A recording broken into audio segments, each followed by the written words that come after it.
Au nord du Burkina Faso, les fusils se sont tus, remplacés par le grondement régulier des pompes que l'on remet en marche chaque semaine. Hier encore, plus d'1 million de déplacés et des marchés vides semblaient condamner toute reprise durable avant qu'Ibrahim Traoré ne bouscule ce scénario. Que vaut vraiment ce basculement pour ceux qui rentrent chez eux avec plus de peur que de bagages ? Et jusqu'où cette expérience fragile pourra-t-elle tenir si les armes, la sécheresse ou les pressions extérieures reviennent un jour frapper à la porte ? La reconstruction du Burkina Faso repose désormais sur une promesse simple mais exigeante. Rendre aux habitants la maîtrise de leur vie après une décennie d'insécurité et d'exode. Au cœur de cette promesse se trouve un bénéfice clair. Restaurer la dignité par des moyens concrets qui orientent chaque initiative de la sécurisation des villages à la relance des terres cultivables. Ce cadre crée un enjeu décisif. Si l'élan actuel faiblit, le pays pourrait retomber dans un cycle où les communautés abandonnées deviennent de nouveau vulnérables à la violence, à la sécheresse et à la dépendance humanitaire. Il est important de noter que les premiers signes de reprise montrent que les villages récemment réhabilités forment déjà un test grandeur nature de ce modèle. Mais une question latente demeure très haut.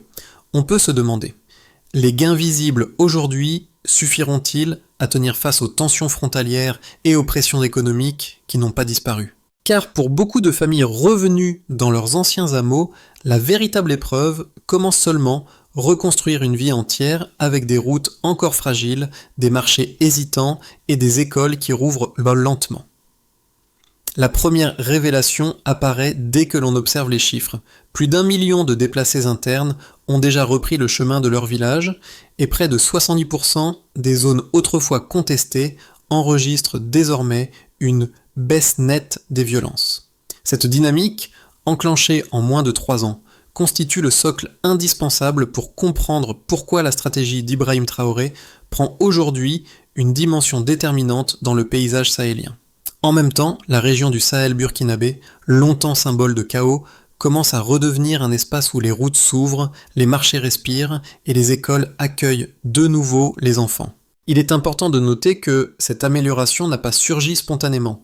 Elle est directement liée à la sécurisation progressive des corridors, à la présence continue des patrouilles mixtes et à la restauration d'infrastructures vitales comme les puits ou les axes reliant les villages agricoles. Les 10 dernières années avaient pourtant façonné un tout autre horizon.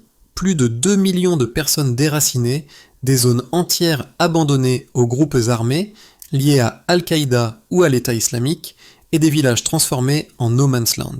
Sous cette pression, l'économie rurale, pilier de la subsistance, s'était effondrée, entraînant la fermeture des marchés hebdomadaires, la perte des troupeaux et quasi totale de la production vivrière. Ce contexte, souvent résumé par les organismes internationaux en décennies noires, explique pourquoi la moindre reprise est perçue comme un changement radical par les communautés locales. Une autre illustration apparaît. La réactivation des bataillons d'intervention rapide a permis non seulement de regagner des portions stratégiques du territoire, aussi de créer des couloirs humanitaires offrant un premier filet de sécurité aux familles revenues. Mais là, le contexte montre que là, une succession de chiffres, c'est aussi la lente recomposition d'un tissu social brisé où les anciens déplacés apprennent à reconstruire leurs champs, leurs maisons et parfois la confiance envers l'État. À partir de là, la question devient inévitable. Les premiers succès de cette stabilisation seront-ils suffisants pour résister aux tensions climatiques, aux poches d'insécurité persistantes et aux fragilités structurelles d'un pays encore en convalescence ? Dans les zones rurales du nord et du centre-nord, les premiers signes du redressement apparaissent souvent à travers quelques figures locales qui deviennent malgré elles les témoins d'un basculement silencieux.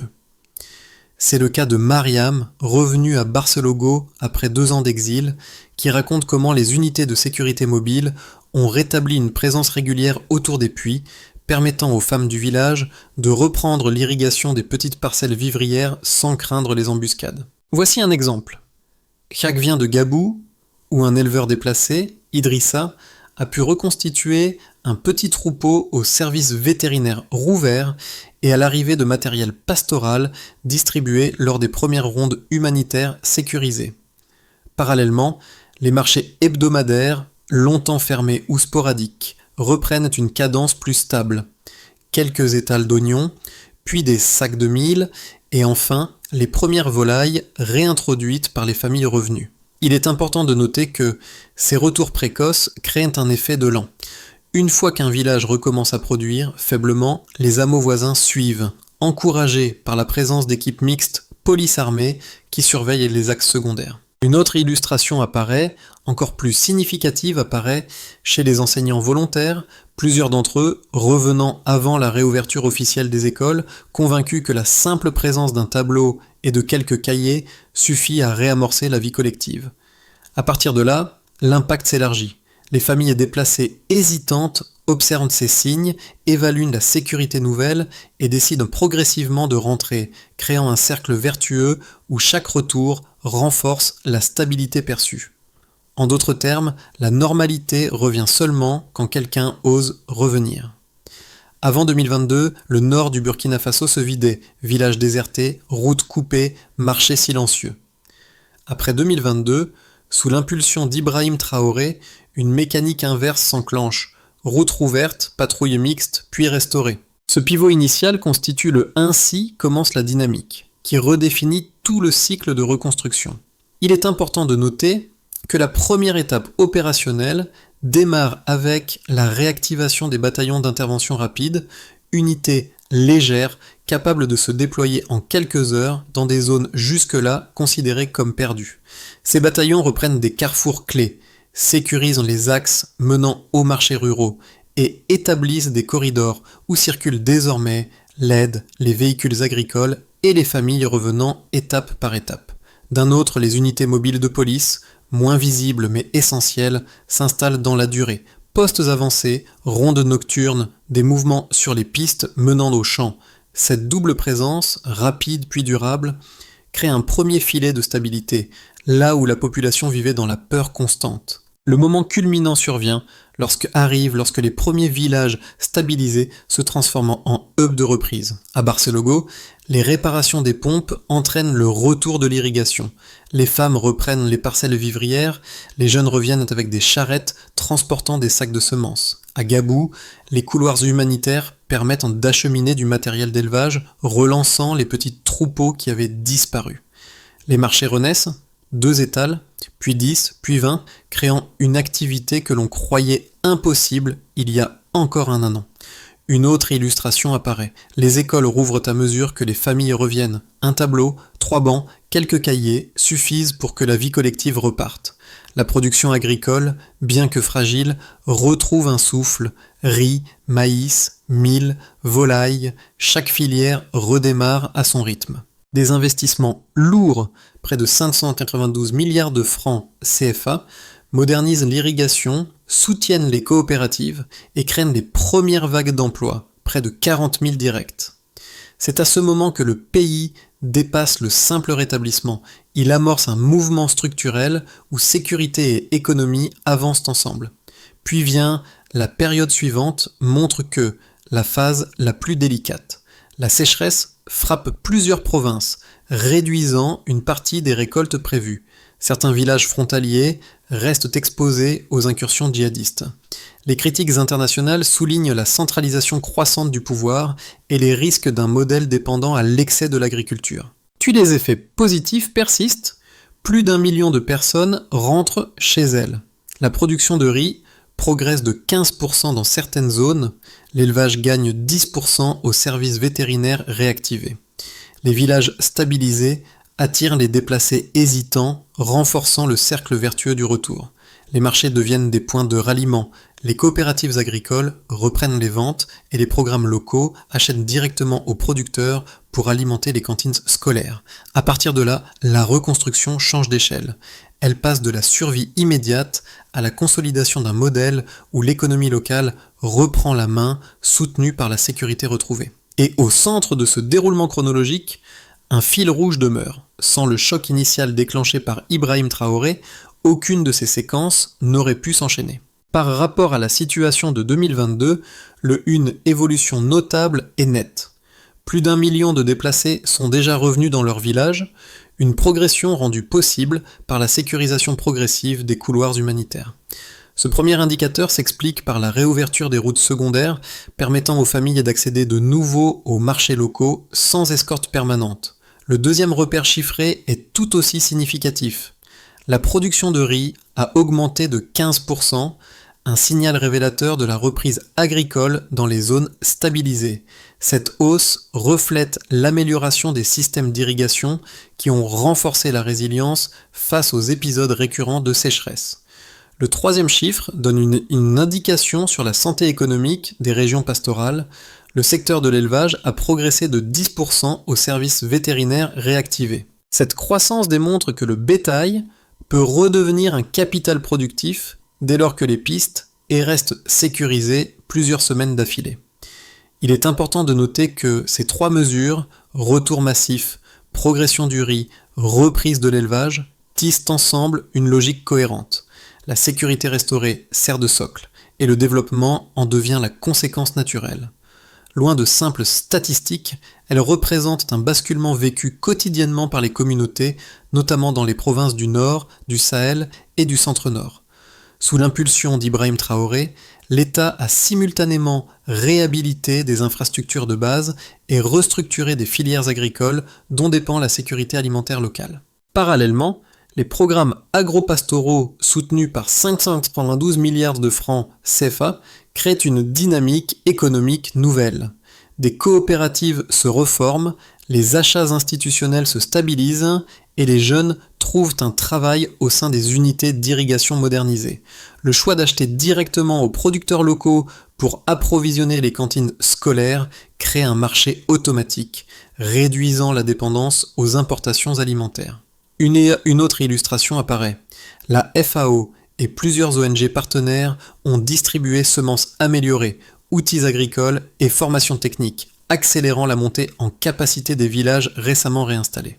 Cependant, un passage d'une situation initiale à une amélioration visible ne signifie pas absence de fragilité. La sécheresse, en 2025, a réduit certains rendements, confirmant que la modernisation agricole reste un impératif constant.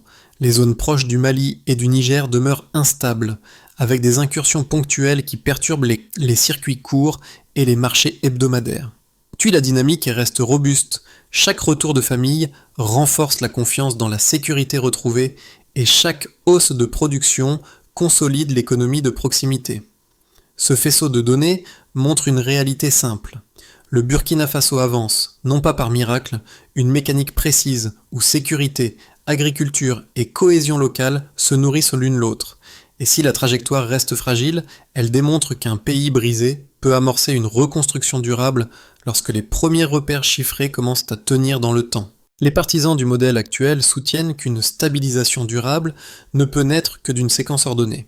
Sécuriser les zones clés, rouvrir les marchés, relancer l'agriculture, puis reconstruire progressivement les services publics. Selon eux, la baisse mesurée des violences dans près de 70% des zones récupérées confirme que cette logique fonctionne, d'autant plus que plus d'1 million de déplacés ont déjà retrouvé leur village, un phénomène longtemps jugé irréaliste. Cette approche, en reconstruisant simultanément sécurité et économie, crée un effet lent vers les hameaux voisins, accélérant la reprise locale. Les critiques voient dans la stratégie actuelle un risque de centralisation excessive du pouvoir, susceptible de marginaliser les communautés locales au moment où elles devraient au centre du processus de reconstruction. Il souligne que l'accent mis sur l'agriculture, malgré ses résultats tangibles, pourrait fragiliser l'économie en rendant le pays vulnérable aux aléas climatiques annuels, dont la sécheresse observée en 2025 a déjà montré les effets. Selon certaines analyses, combat la reconstruction des infrastructures ne suffit pas si les régions frontalières continuent de subir des incursions djihadistes capables d'interrompre l'élan acquis. Parallèlement, Stillman oint la légitimité de ces inquiétudes. Oui, la sécheresse reste un facteur déterminant. Oui, la pression sécuritaire aux frontières demeure réelle. Voilà, le risque de surcentralisation nécessite un rééquilibrage progressif. Mais lorsqu'on examine les données du terrain, un point apparaît clairement. Malgré ces fragilités, les résultats observables montrent une progression qui aurait été impossible sans la combinaison actuelle, sécurité plus développement. Les coopératives agricoles rouvertes, la reprise de l'élevage, plus 10%, l'augmentation du riz, plus 15%, les écoles réactivées et les marchés regagnant du volume témoignent d'une dynamique que ni l'assistance humanitaire seule, ni une approche uniquement militaire n'auraient pu produire. À partir de là, le véritable Stillman se dessine. La stratégie en vigueur n'est ni parfaite ni totale, elle constitue l'un des rares modèles capables de produire des améliorations mesurables dans un pays qui sort d'une décennie de chaos. Tout bascule plus vite qu'avant. À ce moment charnière, apparaît clairement lorsque les villages stabilisés deviennent presque soudainement des activités qui dépassent leur propre périmètre. Dans plusieurs zones du Nord, les premiers retours massifs créent une dynamique où la sécurité acquise n'est plus seulement subie, mais réinvestie par les habitants. Il est important de noter que les marchés redevenus actifs attirent des familles de hameaux voisins qui viennent sonder la possibilité d'un retour durable. Cette bascule n'est pas un hasard. Elle coïncide avec la synchronisation entre infrastructures restaurées, irrigation relancée, présence sécuritaire continue. Un triptyque qui, une fois aligné, change l'allure du territoire. À partir de là, l'impact de l'approche impulsée par Ibrahim Traoré devient visible dans l'organisation locale. Les coopératives agricoles se reforment, les circuits courts reprennent, les femmes relancent les jardins vivriers et les jeunes réinvestissent les ateliers communautaires. D'un autre, une tension nouvelle apparaît. Si la reprise est réelle, elle reste fragile, car les zones frontalières continuent de subir des pressions pouvant interrompre ce momentum. Shin Mangman naît. À ce stade, il devient clair que, un instant où le pays montre qu'il peut avancer, mais où chaque progrès doit encore faire ses preuves dans la durée. Les effets visibles de la reconstruction se déploient désormais à travers 4 groupes clés, chacun ressentant différemment l'élan enclenché sous la direction d'Ibrahim Traoré. Il est important de noter que ces impacts ne se manifestent pas de façon homogène, ils se tissent par couches au rythme des retours, des récoltes, des réouvertures d'écoles et des fluctuations de sécurité. Dans les zones rurales stabilisées, les familles revenues replantent leurs champs de mil, maïs et riz au système d'irrigation remis en service. La hausse de 15% de la production risicole dans certaines régions montre que l'amélioration n'est pas théorique. Les coopératives agricoles, longtemps inactives, reprennent leurs activités. Achats groupés de semences, ventes collectives sur les marchés hebdomadaires, mutualisation du matériel. Une autre illustration apparaît, l'élevage regagne du terrain. Le plus 10% observé reflète l'action conjointe des services vétérinaires et des couloirs sécurisés pour la transhumance locale. Pour ce premier groupe, l'effet dominant est clair. Un retour mesuré de la souveraineté alimentaire. Quelques boutiques rouvrent, puis des ateliers de réparation, puis des points de vente de produits laitiers ou de volailles. Les marchés redeviennent des nœuds essentiels, les vendeurs reviennent, les transporteurs reprennent leur trajet et les familles disposent de nouveau d'un lieu d'échange stable. Quand les programmes d'achats institutionnels, notamment l'approvisionnement des cantines scolaires par des produits locaux, créent un marché garanti pour les producteurs. Ce deuxième groupe bénéficie surtout d'un redémarrage économique fondé sur la proximité, moins dépendant des importations. Pour les déplacés internes, l'impact est d'abord psychologique. La possibilité de rentrer brise un cycle de peur et de dépendance humanitaire. Plus d'1 million de personnes ont déjà repris leur place dans leur village d'origine. Les kits agricoles distribués, la remise en état des puits, la reopening progressive des écoles donnent aux familles une sensation de continuité retrouvée. Parallèlement, les femmes jouent un clé. Elles relancent l'élevage léger, les jardins potagers et les petites coopératives alimentaires. Ce groupe vit une conséquence majeure, le retour de la maîtrise de son quotidien, Tai Long Tin. Puis les communautés situées près du Mali et du Niger restent confrontées à une pression constante des groupes armés. Dans ces zones, la sécurité oscille. Une semaine stable, une autre plus tendue. Les activités agricoles reprennent, mais sous conditions. La surveillance doit continuer, les patrouilles fréquentes et les axes secondaires constamment. Malgré cela, ces régions observent des signaux timides.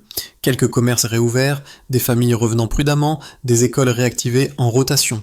Leur enjeu principal, tenir suffisamment longtemps pour rejoindre la dynamique nationale. À partir de là, l'ensemble des impacts montre une réalité nuancée. La stratégie portée par Ibrahim Traoré ne transforme pas tout d'un coup Elle produit des résultats mesurables, vécus différemment selon la localisation, le niveau de sécurité et la capacité des communautés à se réorganiser. Stabilité progressive, gain lent mais réel. Dans le scénario central, le Burkina Faso poursuit l'élan amorcé ces 2 dernières années. Les zones sécurisées restent relativement stables, permettant aux familles récemment revenues de consolider leur culture, d'entretenir les systèmes d'irrigation et de maintenir les marchés hebdomadaires en activité. Les coopératives agricoles continuent de s'organiser, particulièrement dans les régions du Nord et du Centre-Nord, où les petits producteurs trouvent des débouchés réguliers aux achats institutionnels. Il est important de noter que la reprise n'est pas spectaculaire. Routes maintenues, retour des services vétérinaires, écoles ouvertes en rythme constant. Les frontières restent sous tension, mais sans rupture majeure. Ce scénario base suppose une trajectoire stable, mais exige vigilance et cohérence dans l'allocation des ressources. Couplé à une accélération de la modernisation agricole, pourrait changer l'échelle de la reprise. Les récoltes dépassent les prévisions, offrant un excédent dans plusieurs filières.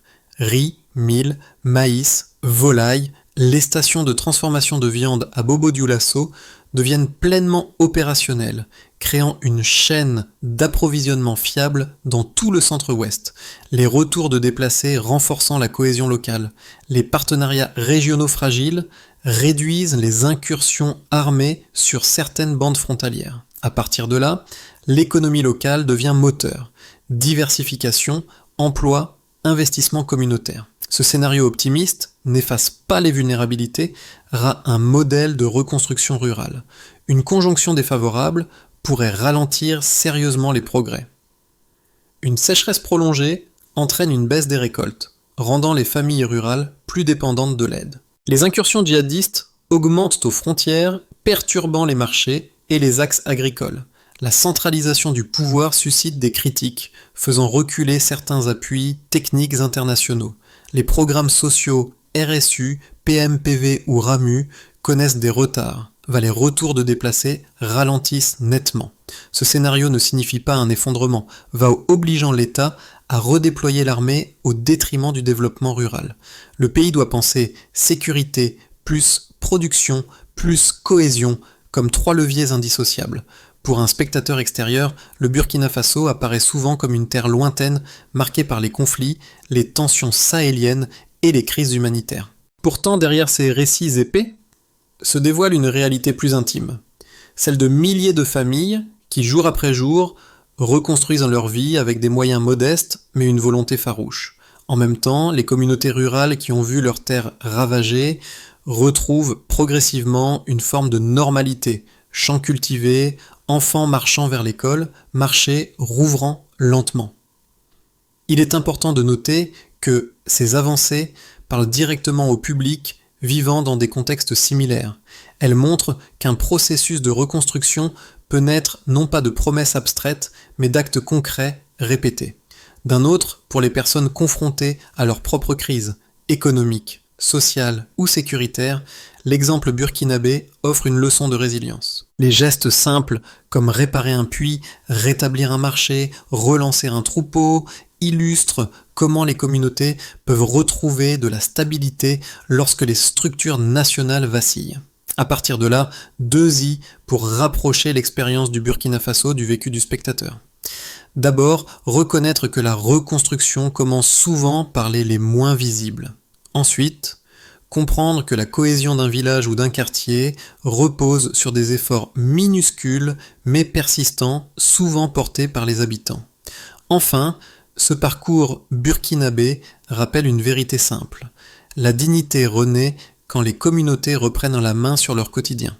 Et cette idée universelle dépasse les frontières du Sahel pour toucher quiconque cherche à reconstruire une part de sa vie, de son quartier ou de son pays. Pour que les progrès observés deviennent durables, une feuille de route précise doit guider l'action de l'État, des communautés et des partenaires locaux. Sous l'impulsion d'Ibrahim Traoré, cette trajectoire peut s'articuler en 4 étapes cohérentes, chacune liée à un acteur principal et à un critère de mesure concret. Les forces de sécurité doivent maintenir une présence continue dans les zones stabilisées, avec des patrouilles mixtes et des postes avancés. L'objectif ? Garantir que les villages récemment réinstallés restent accessibles en permanence. Cela signifie que nombre d'axes secondaires sécurisés chaque. Il faut poursuivre la modernisation de l'irrigation, distribuer semences améliorées, réhabiliter les périmètres agricoles et diversifier les cultures. Cela signifie que progression saisonnière de la production, riz, mil, maïs, dans les zones déjà stabilisées. Les filets sociaux doivent être élargis pour soutenir les familles vulnérables, en particulier les déplacés récemment revenus. Les cantines scolaires et structures publiques doivent acheter directement aux producteurs locaux. Organiser des comités villageois pour surveiller la sécurité, gérer l'eau, suivre les projets et identifier les besoins prioritaires. À partir de là, un principe se dégage. La reconstruction n'avance que si chaque acteur voit son calendrier et son indicateur de réussite. Dans les villages où Mariam, l'agricultrice de Barcelogo, avait repris timidement ses parcelles, la vie s'est recomposée un geste après l'autre. Ce motif, celui d'une femme revenant au puits réparé, tirant l'eau qui irrigue les premiers sillons, devient le fil symbolique de toute la reconstruction. Tak Chinsak Anding va fat zo Ibrahim Traoré, tout des milliers d'autres femmes, suivent la trajectoire. Retourner, réapprendre, reconstruire. Chaque parcelle remise en culture, chaque troupeau reconstitué, chaque marché rouvert rappelle que les transformations les plus profondes naissent souvent de gestes modestes et silencieux. D'un autre, les villages qui avaient sombré dans le silence retrouvent une respiration commune, celle des enfants se rendant à l'école, des hommes réparant les des familles, partageant les premières récoltes depuis des années. En même temps, l'horizon reste fragile, mais il porte une lumière nouvelle, celle d'un pays capable de renaître à partir de ses forces les plus simples. Et dans cette trame humaine, un constat s'impose, la résilience commence toujours dans les mains de ceux qui restent. La dignité renaît quand un village ose recommencer. À l'échelle du Sahel, l'histoire du Burkina Faso résonne comme un rappel silencieux. La reconstruction n'est pas seulement une affaire d'infrastructure, qu'ont de gestes répétés de communautés qui refusent d'abandonner leurs terres. Les villages où l'on répare un puits, où l'on rouvre un marché, où l'on replante les premières graines, deviennent des symboles d'un pays qui choisit de tenir debout malgré les épreuves. Il est important de noter que ces efforts n'appartiennent pas qu'au Burkina Faso. Ils parlent à tous ceux qui cherchent à retisser des liens, à sécuriser leur avenir et à une autonomie réelle dans leur propre contexte.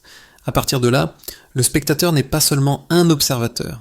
Il devient témoin d'un modèle qui montre que la résilience peut naître de la solidarité, de la cohésion locale et des choix collectifs. Partager une information, soutenir un projet communautaire, relayer une initiative locale, contribue à renforcer des dynamiques qui dépassent les frontières. Alors, face à cette histoire de reconstruction patiente et déterminée, quelle place souhaitez-vous prendre dans les récits qui construisent l'avenir ?